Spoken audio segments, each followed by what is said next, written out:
Este monumento, de homenaje a los obreros asesinados, se colocó en el 10º aniversario. Se realizó en una de las empresas que estaban en huelga en aquel momento, concretamente en Forjas Alavesas, y este es el lugar donde fue asesinado Pedro María Martínez Ocio, y con 5 barras que representan a los 5 obreros asesinados, se forjó esta escultura que representa un puño, ¿no? Año tras año, desde el primer día de la masacre, se intentó por todos los medios hacer algún tipo de recordatorio permanente, ¿no? Pero si se colocaba a la tarde, a la noche ya venía la policía y lo arrasaba todo. En el 10º aniversario se consiguió poner la escultura allá y con cemento rápido, para cuando vino la policía había fraguado y ya no la pudieron retirar. Entonces ya se consiguió mantener hasta el día de hoy.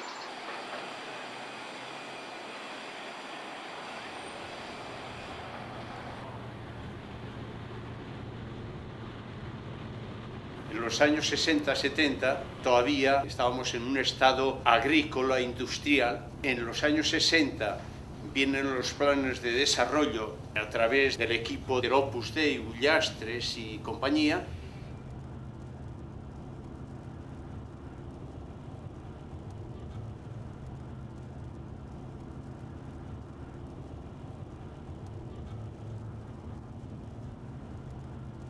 Y luego toda gran parte de la industria guipuzcoana se trasladó también a Vitoria y creó diferentes industrias importantes, ¿no? Vitoria, en ese transcurso, pasa a ser, en aumento proporcional de habitantes, la segunda ciudad del Estado español, después de Las Palmas. Del año 60 aquí habría 65.000 habitantes o 70.000 habitantes nada más en un pueblo prácticamente, una ciudad muy pequeña.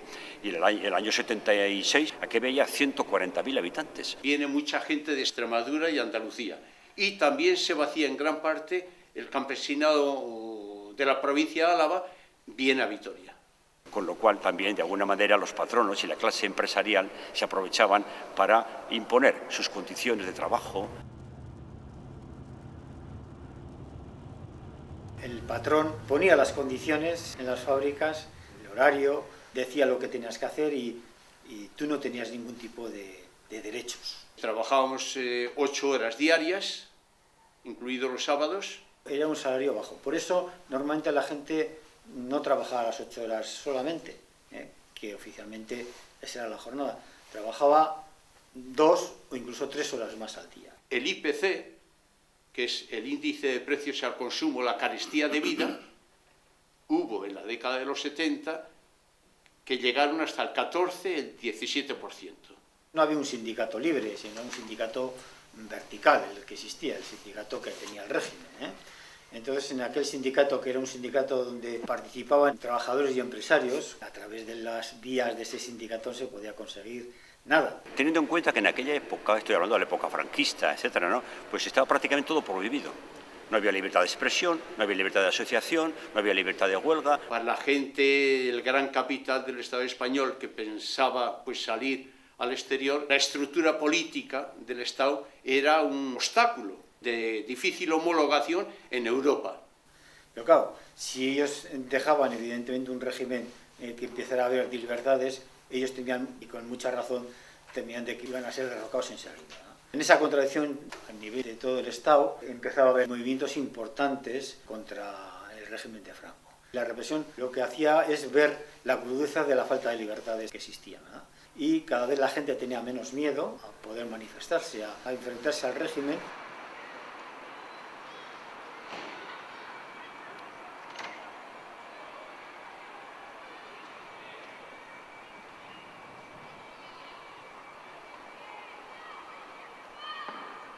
El movimiento que se genera en Gasteiz ya venía de unas luchas previas de años anteriores, ¿no? Ya había una lucha obrera que se había dado en 1972 con una empresa muy importante de aquí de Gasteiz, Michelin, por ejemplo, que aunque la lucha es muy importante, luego los logros al final no son los que se pretendían, pero ya ello había creado y había generado una unión entre diferentes personas, colectivos, para llevar una lucha conjunta, ¿no?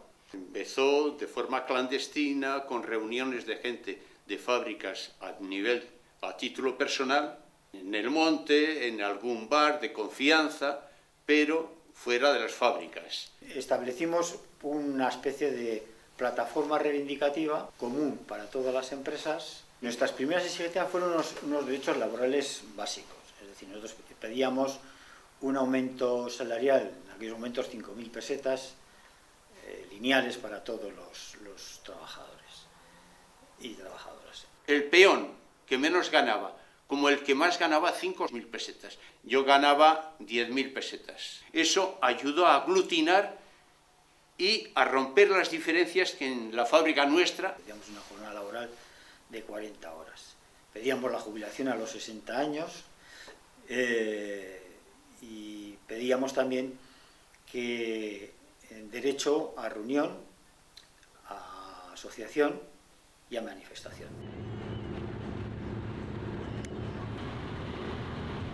Los tres hermanos trabajábamos en Forjas Alavesas, que es la empresa donde se inició todo el proceso huelguístico de Vitoria. Yo era el mayor, el mediano era Pedro Mari, que fue asesinado. Empezamos hacia el 9 de enero y luego poco a poco se fueron sumando otras empresas con las mismas reivindicaciones. Primero los que paramos fueron la gente que estábamos directamente en producción. Los de las oficinas estuvieron un poco reticentes, pero a los pocos días se sumaron también. El sindicato vertical había establecido, para que las luchas obreras no coincidiesen en el tiempo, el sector del metal tenía una fecha determinada para hacer sus convenios laborales. Químicas tenía, donde yo estaba, 3 meses más tarde, a finales de marzo. La madera tenía otra fecha señalada a lo largo del año. Entonces lo primero fue no obedecer eso, romper eso, y a la salida de una de las fábricas a la huelga, hicimos el planteamiento, las causas que ellos sufren y las reivindicaciones que ellos piden son las nuestras. No vamos a esperar para trabajar sol a sol. Entonces ahí conseguimos que 12 fábricas en el tiempo se juntasen y hiciesen sus reivindicaciones. Una de las cuestiones que cuestionamos era que nosotros no íbamos a negociar eso con los jurados y enlaces de ese sindicato vertical. Por lo tanto, íbamos a escoger comisiones representativas, comités representativos, que se elegían en la asamblea y respondían a la asamblea de lo que se negociara con las empresas. No había un manual a donde recurrir para hacer eso.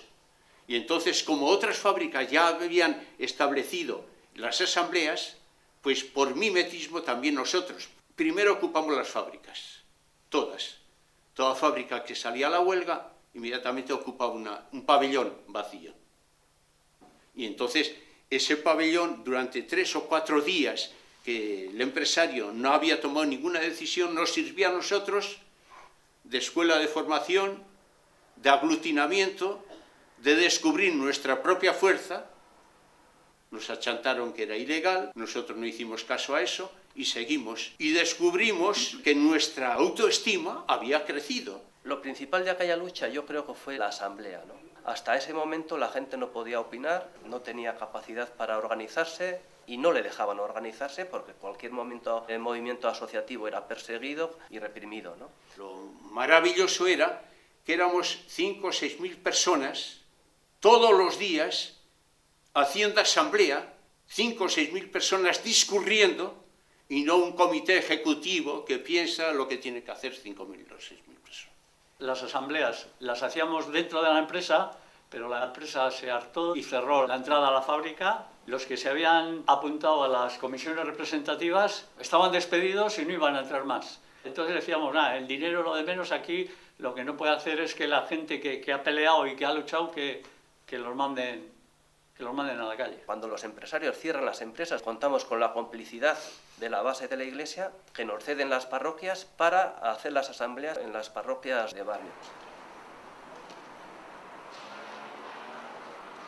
La Iglesia ha formado parte del aparato, yo diría, estatal. Me refiero a la jerarquía, obispos, etcétera, ¿no? Nombrados además. Había otro sector de la Iglesia, marginado, incluso perseguido, que ya tenía un planteamiento diferente. Ahí estábamos quizá también nosotros, que era en favor de la gente humilde, de la gente obrera, de la gente oprimida, de la gente reprimida, de la clase obrera. Y en el País Vasco esto tenía una especial connotación, dada la represión que existía en el País Vasco. En 1953 se firmó un concordato, que era un concordato de sometimiento de la Iglesia al Estado. Y había una cláusula según la cual los espacios, diríamos, de culto, iglesias, etcétera, en ellos no podía entrar la policía. Y eran, gozando de cierto privilegio, ¿no? La policía no podía entrar sin expreso consentimiento del obispo. Ocupamos la iglesia al igual que habían ocupado la primera fábrica y así nos fuimos desparramando por Vitoria. Todo hacíamos con las puertas abiertas, a vistas de todo, transparentes, toma de decisiones horizontales, sin ninguna estructura vertical piramidal de por medio. Una vez a la semana, todos los trabajadores de los que estábamos en huelga nos juntamos aquí en la iglesia de San Francisco.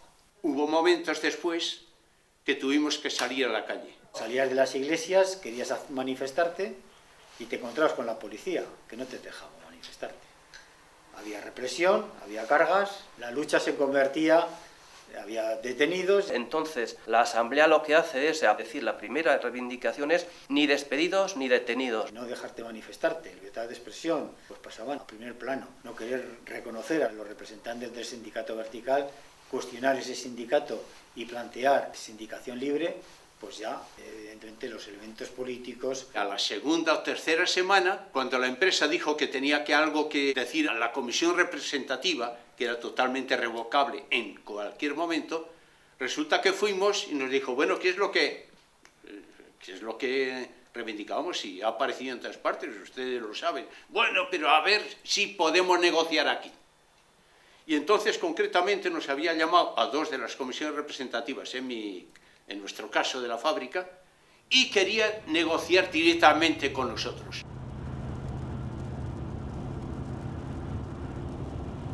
La gente que no estaba en huelga, el apoyo desde el principio fue total, el apoyo de la ciudadanía, del comercio, de los agricultores y de todo el mundo en Gasteiz fue total, ¿no? A pesar de que llevabas muchos días de huelga, pues en las tiendas te fiaban, te prestaban, decían, bueno, ya lo pagarás cuando puedas. Las amas de casa se organizaron y tenían una forma muy particular de manifestarse. Era ir con las cestas vacías, pues concentrarse, por ejemplo, en la plaza de la Virgen Blanca, ¿no? Y pues dar vueltas en torno a la plaza.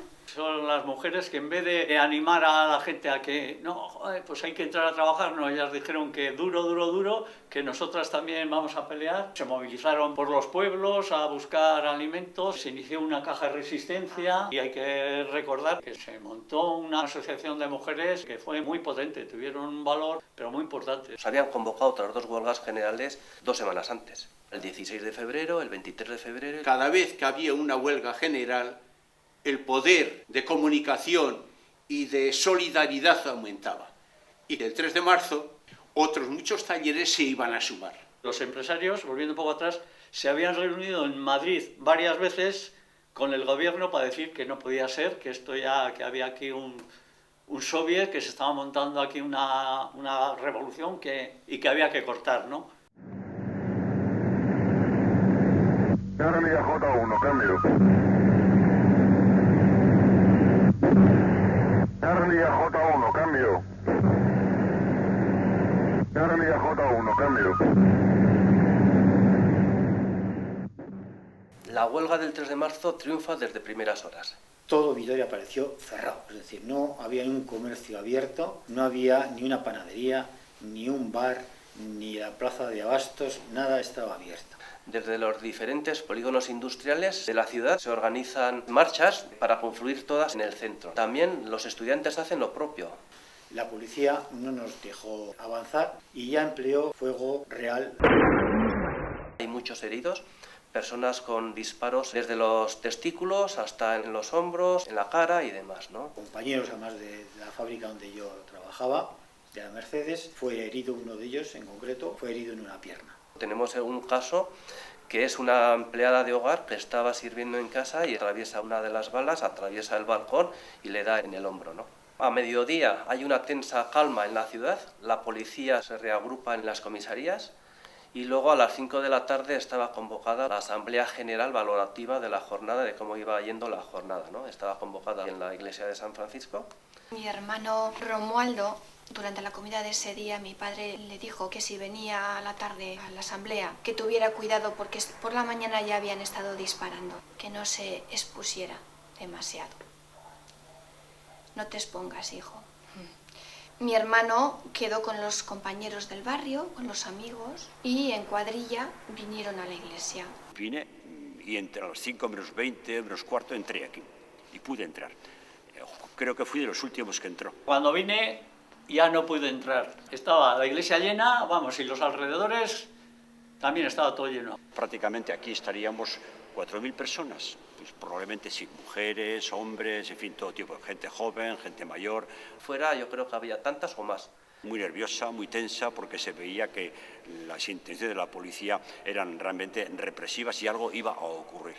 Las comisiones representativas tuvimos una reunión para hacer un balance de cómo estaba en todos los sitios, cómo estaba lo de la huelga general y preparar la asamblea de la tarde. La intención nuestra era plantear una huelga general de más días y animar a más fábricas. Bueno, pues cuando llegábamos aquí, la policía nos impidió pasar. La policía premeditadamente deja que se llene la iglesia y cuando la iglesia está llena es cuando la rodea y cuando van a parlamentar con la gente de dentro. La policía les dice que hay que desalojar la iglesia y habla también con uno de los párrocos que estaban asistiendo dentro de la iglesia, ¿no? El párroco le dice que no hay ningún acto de urgente necesidad como para desalojar, que era una reunión pacífica, una asamblea valorativa de la jornada de huelga y que ellos no iban a hacer nada para desalojar la iglesia, ¿no? Para entrar a la policía hacía falta un permiso del obispo. El obispo prácticamente, Peralta se llamaba el obispo de entonces, se abstuvo.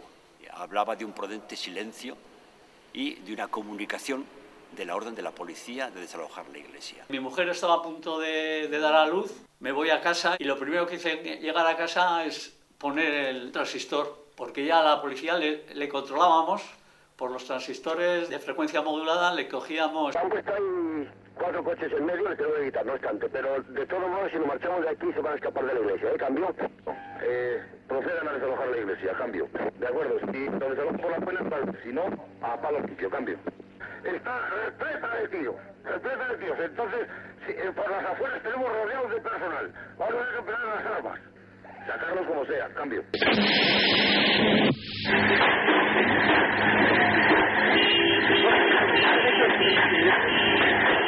Entrar a la policía armada con escopetas de gases, ¿no? Y entonces empezaron a disparar dentro de la iglesia. Y entonces toda esta iglesia llena de gas, claro, la gente, el pánico, el no poder respirar. Hay que tener en cuenta que también las comisiones representativas, los que llevaban más o menos la huelga, no habían podido acceder a la iglesia. Entonces ahí sí que se trata de calmar a la gente, de que se tumben en el suelo para que los gases les afecten lo menos posible. Sentirse totalmente rodeados pues provocó una situación de una especie de estampida humana, ¿no? Y la gente empezó a romper unas ventanas simplemente para poder respirar, ¿no? Incluso algunos salen por las ventanas. A la hora de querer salir la policía estaba afuera y entonces afuera estaban pegando y, como decir, enseguida disparando. La gente que está afuera se da cuenta de lo que está pasando. Lo que hicimos es tratar, pues con piedras, tratar de quitar el cerco.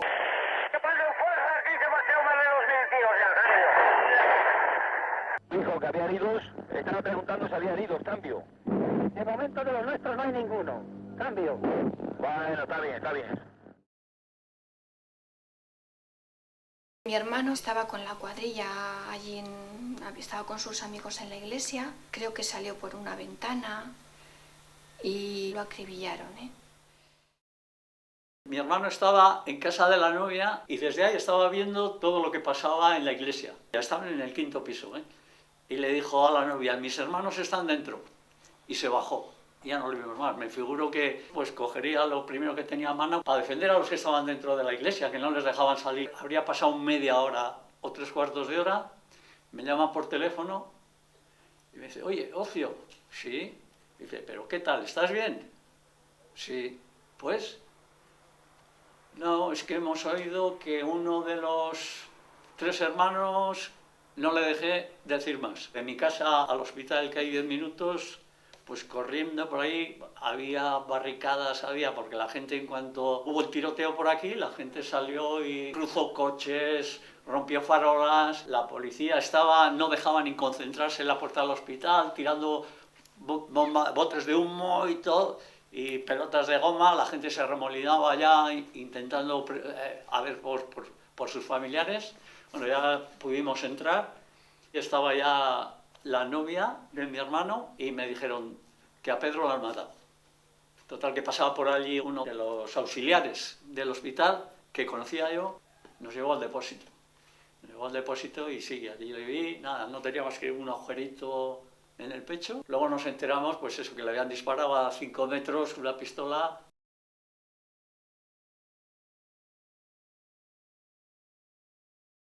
A mi casa mi hermano no llegaba. Sus compañeros, sus amigos iban llegando al barrio, uno tras otro. Entonces mi padre, como vio que era ya tarde, las 9, las 10, que todos habían llegado menos su hijo, salió a buscarlo y con todas las dificultades que había en la ciudad para moverse, él fue por varios centros hospitalarios, los que había en Vitoria.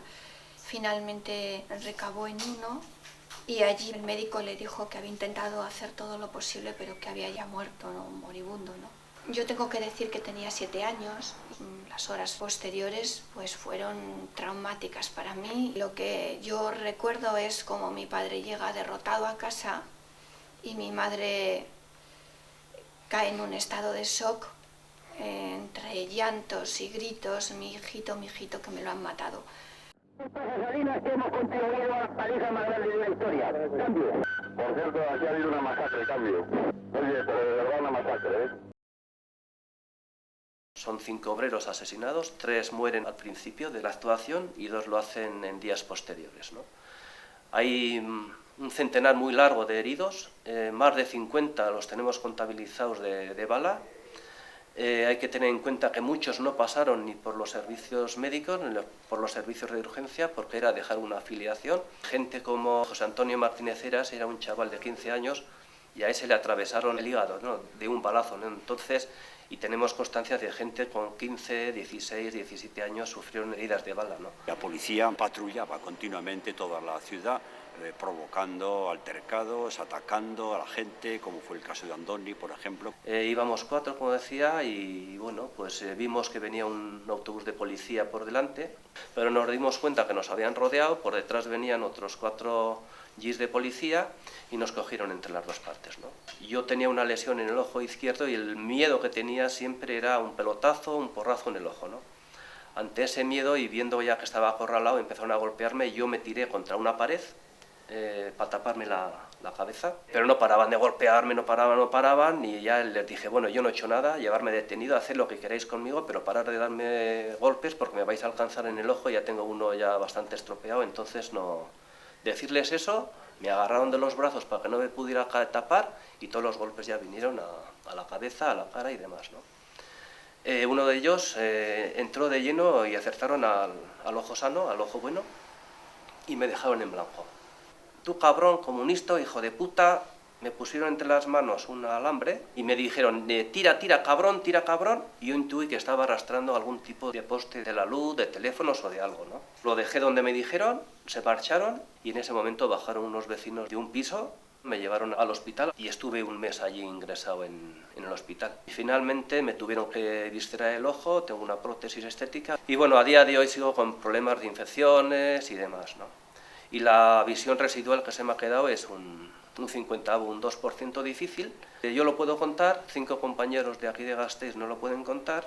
Al día siguiente, intentaron ir a detenernos a varios de las comisiones representativas esa noche. Lo que pasa que al no encontrarnos en nuestros domicilios no nos pudieron detener. Al día siguiente, cuando nos dirigíamos algunos a las asambleas, a mí en concreto me detuvieron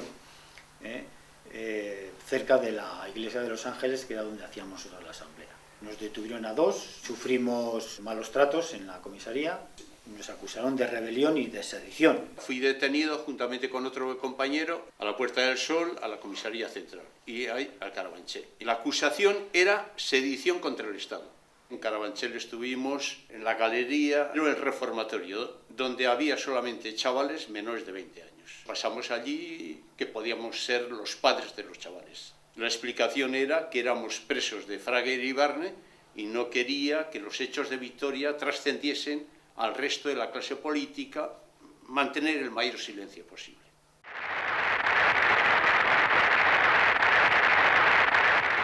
Había que hacer un funeral que tuvo lugar en la catedral de no aquí, en San Francisco. Se reunió una multitud inmensa. Es una catedral que caben igual 6.000 personas, estaba prácticamente llena, y luego todas las calles adyacentes prácticamente también llenas de gente. Y asistió el obispo. Yo me quedé impresionado, estaba allá, claro, impresionado de la pitada que el obispo recibió en aquel momento cuando apareció allá con sus ornamentos para presidir la Eucaristía, ¿no?, la misa. Y entonces la homilía, leída por el párroco de esta iglesia, ya fallecido, la leyó y fue interrumpida permanentemente por aplausos, etcétera, porque iba denunciando con toda claridad lo que había ocurrido. Luego fue seguido al final de la misa por la intervención de los líderes. Esa parte de la iglesia sufrió de todo tipo de multas. Yo recuerdo, por ejemplo, en aquella época, en torno al 3 de marzo y posteriormente, incluso cárcel, etcétera, para sacerdotes.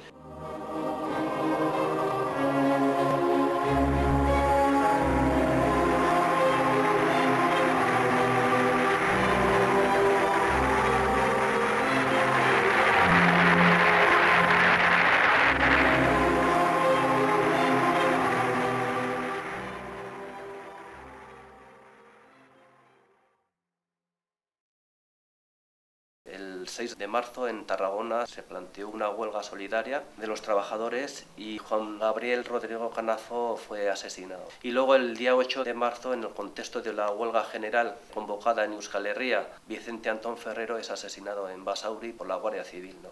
Era una vida totalmente diferente a la que teníamos anteriormente, ¿no? Era la oscuridad, la tristeza, la pena, el sufrimiento, el dolor, todo junto. Yo lo que más recuerdo, lo duro fue para mis padres. Lo duro fue ver que su hijo era un terrorista, que tal, que esto no tenía ningún sentido. Querían primero hacernos pasar por terroristas, ¿no? Y cuando a todas luces la salvajada la cometió el Estado, era contra gente que no iba armada y que su reivindicación era muy noble.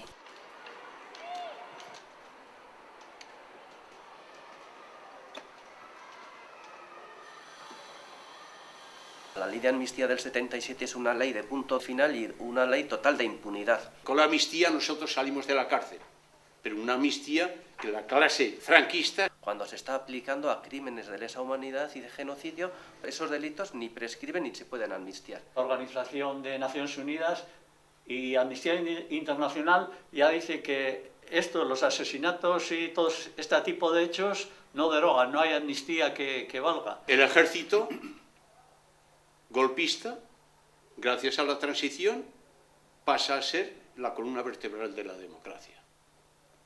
Los cuerpos policiales, sin depuración ninguna, con sus torturadores, es la policía.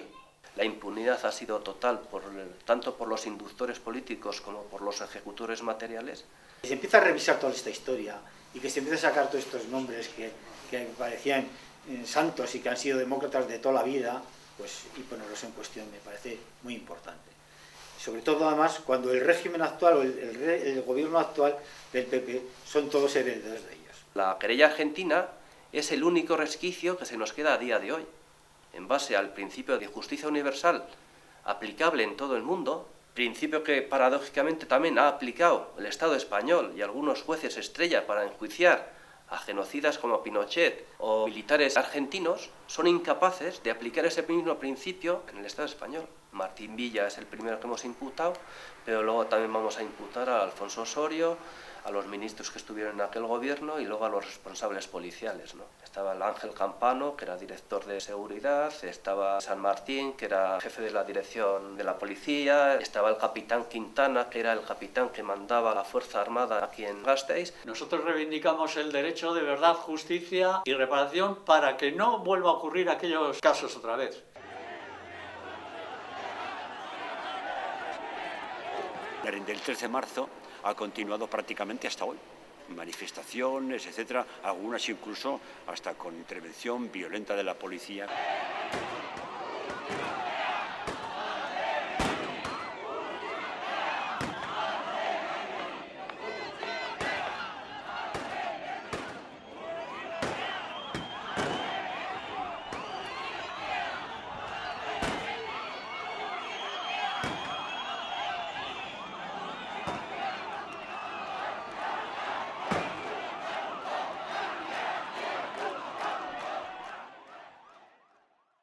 todo Vitoria en pleno, hasta el día de hoy. Después de 37 años, 38, se ha solidarizado con nosotros, nos ha tratado de fin. Sí. O sea, no. Y ese germen de solidaridad de esos momentos todavía parece que quedan resquicios y que queda ahí como el camino andado, porque todavía esa solidaridad nos la muestran muy directamente, ¿verdad? Sí. Prácticamente, pues todos los años, el 3 de marzo, pues 4.000 o por ahí personas en la manifestación recordando, y no solo recordando, sino volviendo, que es lo fundamental de ahora, es decir que hay que seguir peleando ahora, porque aquello sí que pasó, pero lo que hay que hacer es seguir luchando ahora, y es es la mejor forma de defender y de recordar a aquellos compañeros que cayeron. Las reivindicaciones que se pedían en Vitoria se consiguieron todas. El sindicato vertical efectivamente lo logramos tumbar, ¿eh? Es decir, que eso fue uno de los logros, aparte que logramos todos los logros sociales por los cuales salimos a esto. Pues las empresas accedieron a dar todo lo que pedíamos. El salario, de las 40 horas, menos la jubilación que dependía del Estado, pero lo que estaba de su parte lo concedieron todo. Los demás empresarios, ante la situación que hubo, pues también tuvieron que mover su ficha y tener que darles a los trabajadores, aproximarles por lo menos a lo que habíamos pedido. En ese momento de transición que intentaban integrarnos en el sistema llamado democrático, entonces dice, bueno, aquí, si bien nosotros lo que buscamos es la rentabilidad de las empresas, la paz social para volver y trabajar, eso, de momento, tácticamente lo tenemos que postergar y ofrecer libertades a cambio de la paz social. Que hubiera sindicatos libres y que empezaran a tolerar también a haber derecho a manifestación y de reunión. Interviene aquí rápidamente, prohíben las asambleas y entonces empezaron legalizando partidos y sindicatos. Las huelgas de Vitoria, que en ese grado de autonomía se estaba radicalizando, se volvía en contra de la política del PC, que en ese momento quería paralizar las huelgas, para demostrar que tenía poder ante la clase trabajadora y luego ser invitado a la mesa que se organizaría. El año 78 se forman los pactos de la Moncloa y se impone la moderación salarial, que era el objetivo primero que perseguían ellos, la rentabilidad de las empresas.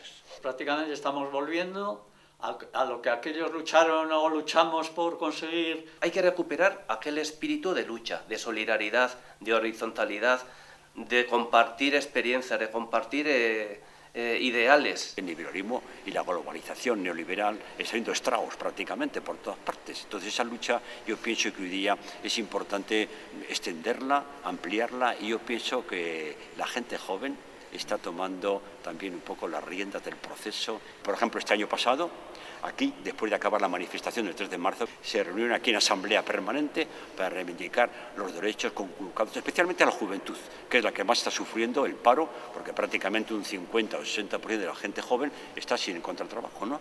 Por tanto, yo pienso que es una gente muy sensibilizada a todo lo que eso significa. Hay democracia una democracia horizontal, es decir, que si la gente se siente con